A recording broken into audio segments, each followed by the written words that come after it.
पिछले एक सप्ताह से जिस ट्रेड की सबको इंतजार था कि आखिर कब संजू सैमसन चेन्नई में शामिल होंगे और कब रविंद्र जडेजा राजस्थान रॉयल्स में शामिल होंगे, खबरें सबके पास थी। सब लोग इसका इंतजार कर रहे थे, लेकिन कुछ ना कुछ होते जा रहा था। फाइनली आज सुबह एक ट्वीट आया जहां पे टीमों ने ये अनाउंस कर दिया कि ये ट्रेड सक्सेसफुली हो चुका है। इसके अलावा भी कई सारे ट्रेड्स हुए क्योंकि रिटेंशन की आज लास्ट डेट थी, और वो सारे ट्रेड्स जो आज हुए हैं, जो रिटेंशन लिस्ट जारी करने से पहले टीमों ने किए, उनके बारे में आज हम विस्तार से बात करेंगे। मेरे साथ ही हैं रिया। सबसे पहले तो इसी ट्रेड पे बात करते हैं जो संजू सैमसन और रविंद्र जडेजा के बीच ये ट्रेड हुई। मतलब ये काफ़ी दिनों से चल रही थी कि इसमें कई सारे अड़चन आ रही थी, लेकिन ये फाइनली सक्सेसफुल हुआ। तो ये ट्रेड क्या हुआ है और क्या उसमें कुछ कटौती हुई है, जो भी चीज़, उस पूरे डिटेल में पहले सबसे पहले मेरा सवाल ये है कि रिया, आपको लगता है कि जो रविंद्र जडेजा ने एक्सेप्ट किया है 4 करोड़ का लगभग वो पे कट, वो एक चौंकाने वाला फैसला है? थोड़ा बहुत हो सकता है क्योंकि हम जानते हैं कि संजू सैमसन और रवींद्र जडेजा दोनों को मेगा ऑक्शन के समय उनकी टीमों ने रिटेन किया था और 18-18 करोड़ रुपए में ही रिटेन किया था। जी, राजस्थान रॉयल्स की डिमांड 2 प्लेयर्स की थी जी। और ये डिमांड सीएसके ने पूरी भी की है। उन्होंने रवींद्र जडेजा के साथ-साथ सैम करन को दिया है जो कि लगभग करोड़ 60 लाख के आसपास में चेन्नई सुपर किंग्स में शामिल हुए थे। तो 2 चेन्नई को देने पड़े संजू सैमसन के लिए। तो 14 करोड़ रुपए में अब सैलरी हो गई है रवींद्र जडेजा की 18 करोड़ से। हालाँकि संजू सैमसन को कोई नुकसान नहीं हुआ है, वो चेन्नई आए हैं, वो अपनी उसी सैलरी पर आए हैं जिस सैलरी पर वो राजस्थान रॉयल्स में थे। लेकिन कई बार क्या मुझे पर्सनली तौर पे लगता है कई बार ये होता है कि खिलाड़ी के पास बहुत ज़्यादा ऑप्शंस होते नहीं है, खास तौर पर तब जब फ्रेंचाइज़ के बीच में बातचीत चल रही हो और राजस्थान रॉयल्स के साथ उनका एक पुराना कनेक्शन है। पहली वो टीम थी जिसके लिए वो खेले और पहली बार में उस टीम के लिए चैंपियन बने। उसके बाद उन्होंने चेन्नई सुपर किंग्स को भी चैंपियन बनाने में कई बार अहम भूमिका निभाई। तो मुझे लगता है कहीं न कहीं रवींद्र जडेजा इस बात के लिए मान गए होंगे कि जब वो जा रहे हैं, उनको पता है कि अगर वो 18 करोड़ की डिमांड करते हैं, तो ये ट्रेड नहीं हो पाएगा क्योंकि यहाँ पर आपको 2 प्लेयर्स 18 करोड़ रुपए उनके भी हैं, इस तरीके से पॉसिबिलिटी नहीं है। तो कहीं न कहीं जिस चीज़ को लेकर के लगातार खबरें आ रही थी कि इसी पर अटक रही है कि 2 प्लेयर्स कैसे जाएँगे, किस तरीके से 18 करोड़ रुपए का जो ट्रेड है वो पूरा होगा। उसको स्मूथ करने का रास्ता यही था कि रवींद्र जडेजा को शायद से मनाया जाए और पहले मीडिया रिपोर्ट्स भी आई थी कि महेंद्र सिंह धोनी ने अलग से बात की है रविंद्र जडेजा से कि वो क्या इस ट्रेड को लेकर के ठीक है, वो उनको कोई दिक्कत है, परेशानी है। उस बातचीत में डिटेल किसी के पास नहीं है, लेकिन हाँ, ये बताया गया था कि जो टीम के कोच स्टीफन की एमएस धोनी की और ऋतुराज गायकवाड़ की जो मीटिंग हुई थी, उसके बाद धोनी ने खुद जाकर के जडेजा से भी बात की थी। तो मुझे लगता है शायद वहीं पर इन सब चीज़ों के लिए मना लिया गया होगा और उसी वजह से ये ट्रेड हुआ। चेन्नई सुपर किंग्स के लिए अच्छी बात ये है कि उनको टॉप ऑर्डर का जो उनकी प्रॉब्लम है उसको सॉल्यूशन मिल गया है। एक अच्छा बैट्समैन उनके पास है, उनके पास विकेट कीपर है क्योंकि हम जानते हैं 44 साल के धोनी हैं, अब ज़्यादा इस सीज़न अगर वो खेल भी ले तो अगले सीज़न का खेलना बहुत ज़्यादा मुश्किल है और आपको एक विकेट कीपर मिल रहा है, साथ ही साथ एक अच्छा कप्तान प्रॉस्पेक्ट मिल रहा है। हालाँकि ये अलग डिस्कशन है कि कप्तानी मिलेगी, नहीं मिलेगी क्योंकि गायकवाड़ को बहुत टाइम से ग्रूम किया जा रहा है। लेकिन हाँ, उन्होंने एक साउथ इंडियन फेस भी अपने साथ जोड़ लिया है, जो आप कहते हैं ना कि टीम को घरेलू एक लोकल बॉय टाइप चाहिए। एग्ज़ैक्टली लोकल नहीं है, लेकिन कम से कम उनको पता है कि वो उस ऑडियंस को खुश कर लेंगे। कप्तानी वाली बात पे मेरा एक सवाल है रिया, कि कप्तानी की बात हो रही है और रविंद्र जडेजा जो मुझे लगता है पे कट अगर एक्सेप्ट किए हैं, कहीं न कहीं वो कहीं सोच में है कि क्योंकि राजस्थान के जो कैप्टन थे, संजू सैमसन थे, और वो अब वो मूव कर गए हैं। तो क्या राजस्थान के साथ वो डील हुई है कि कैप्टेंसी चाहिए, या हो सकता है कि राजस्थान रॉयल्स के लिए वो कप्तानी के लिए एक्सेप्ट किए हों? ये चीज़ हो सकती है, लेकिन अगर आप राजस्थान की टीम को देखेंगे तो मुझे लगता है कि उनके पास पहले से भी कुछ दावेदार हैं हाँ, कैप्टेंसी के। ऐसा नहीं है कि उनको रवींद्र जडेजा इसलिए टीम में चाहिए थे क्योंकि उनको एक कप्तान चाहिए था। और अगर आप वैसे देखें तो राजस्थान ऐसी टीम है जो कि ग्रूम करने में बहुत ज़्यादा यकीन रखती है कि वो यंग प्लेयर्स को लेकर के आते हैं, उनको ग्रूम करके तैयार करते हैं, उनको कैप्टन बनाते हैं। खुद संजू सैमसन जब इस टीम में आए थे तो बहुत यंग थे। बिल्कुल। एज़ अ कप्तान वो कभी नहीं आए। उन्होंने वो बाहर से कई बड़े बड़े खिलाड़ी इस टीम में आए, लेकिन कप्तानी संजू सैमसन के पास रहती थी। आपने इस टीम में जॉस बटलर को देखा है और कई बड़े नामों को देखा है, लेकिन उन्हें भरोसा हमेशा उसी खिलाड़ी पे जताया जो शुरू से। तो मुझे लगता है कि पिछले सीज़न में भी जब संजू सैमसन कैप्टेंसी नहीं कर रहे थे, रियान पराग को उन्होंने मौका दिया था। तो हो सकता है कि जडेजा को वो देखें, लेकिन जडेजा लंबे समय तक इस टीम के कप्तान रह नहीं पाएँगे क्योंकि हम जानते हैं कि टी20 फॉर्मेट में इंटरनेशनल वो ऑलरेडी छोड़ चुके हैं। वहीं अभी टेस्ट में वो है, वनडे में है, लेकिन मुझे लगता है कि टीम्स ये सोचेगी कि एक ऐसे खिलाड़ी को कप्तानी दी जाए, जो ज़्यादा लंबे समय तक उनका फेस बनकर रह सके।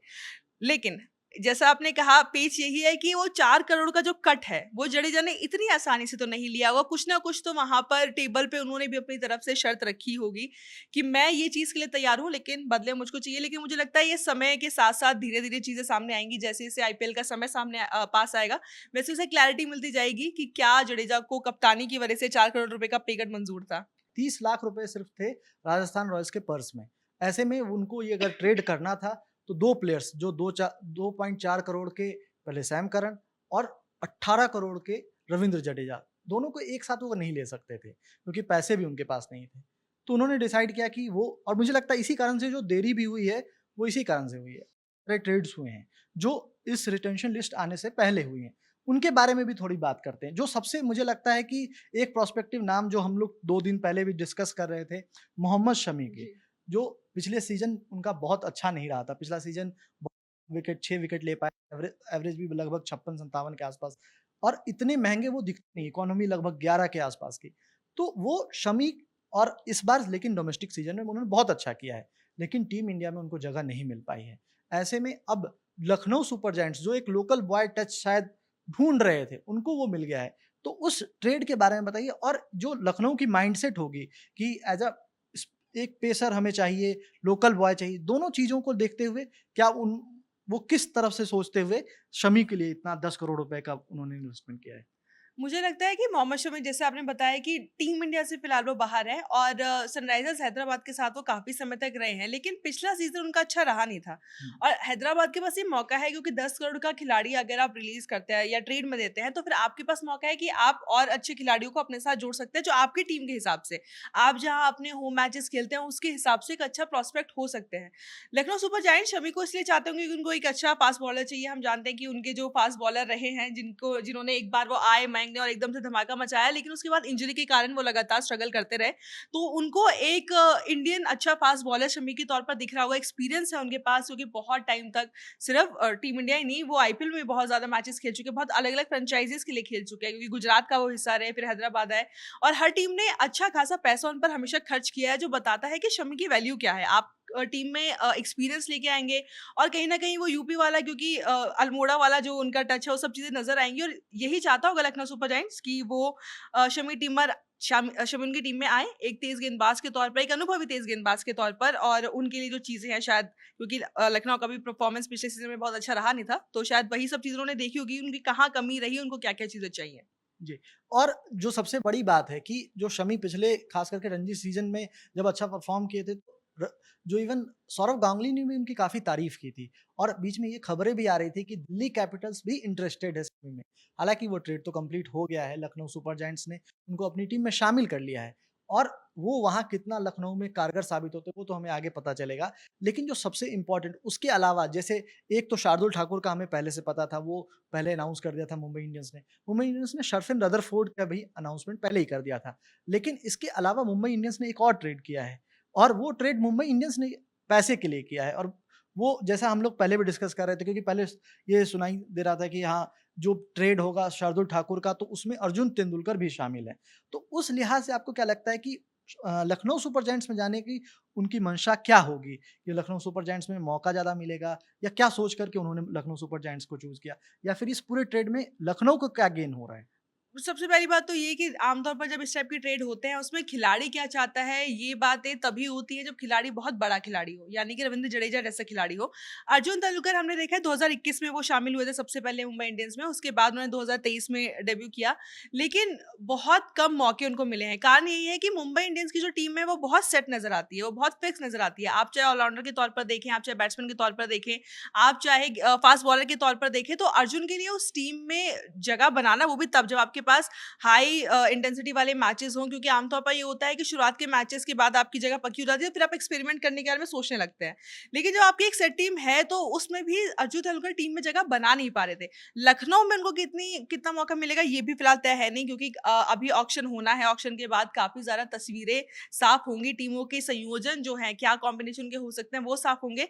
तो मुझे लगता है कहीं न कहीं अर्जुन का जाना सिर्फ़ उस ट्रेड का पार्ट था कि शार्दुल ठाकुर के साथ अगर वो सारी चीज़ें हो रही हैं तो आप चाहते हो कि ट्रेड किया जाए, तो इस वजह से चीज़ें हुई होंगी। अदरवाइज़ कोई बड़ा रीज़न मुझको नज़र नहीं आता है कि लखनऊ सुपर जायंट्स कभी शायद ऑक्शन में बोली लगाता अर्जुन तेंदुलकर के लिए। मैं तो ये बात नहीं मानती हूँ कि अगर कभी ऐसा होता कि ऑक्शन हो रहा होता, अर्जुन तेंदुलकर का नाम आता, तो शायद लखनऊ इंटरेस्टेड होता। लेकिन ट्रेड में सारी चीज़ें होती हैं कि आप अपने पास एक ऑप्शन रखना चाहते हैं कि अगर आपके जो मेन प्लेयर्स हैं, वो नहीं भी परफ़ॉर्म कर पा रहे एक ऑलराउंडर के तौर पर, आप अर्जुन को उन मैचेस में मौका दे सकते हो।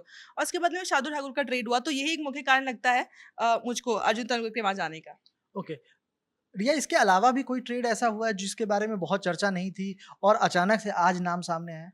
इसमें सबसे पहले तो जैसे हम मयंक मार्कंडे की बात कर रहे थे, जी। जो कि कोलकाता नाइट राइडर्स से मुंबई इंडियंस गए हैं। 30 लाख रुपए का उनका जो फीस है, वो रहेगी। पहले भी वही चीज़ थी। नीतीश राणा राजस्थान रॉयल्स से दिल्ली कैपिटल्स गए हैं। 4.2 करोड़ रुपए उनकी फीस है। डोनाल्ड परेरा दिल्ली कैपिटल्स से राजस्थान रॉयल्स गए हैं।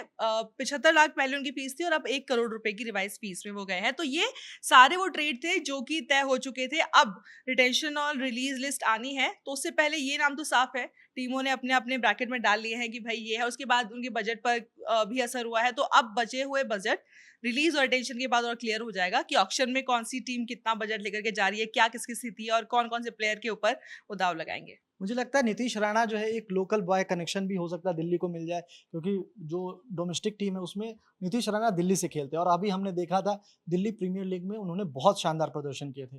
कई सारी अच्छी पारियां उनके बैट से आई थी और इवन चैंपियन बनाया था, उनकी कप्तानी में टीम चैंपियन बनी थी। अब नीतीश राणा को लेकर के दिल्ली कैपिटल्स क्या सोच रही है या फिर डोनोवन फेरेरा को लेकर के राजस्थान ने क्या प्लान किया है, वो तो आगे ही क्लियर हो पाएगा। बाकी आज रिटेंशन लिस्ट फाइनल हो जाएगी, उसकी भी खबर हम आपके पास लेकर के आएंगे बहुत जल्द। और स्पोर्ट्स जगत की तमाम खबरों के लिए देखते रहिए लर्न टॉप स्पोर्ट्स। धन्यवाद।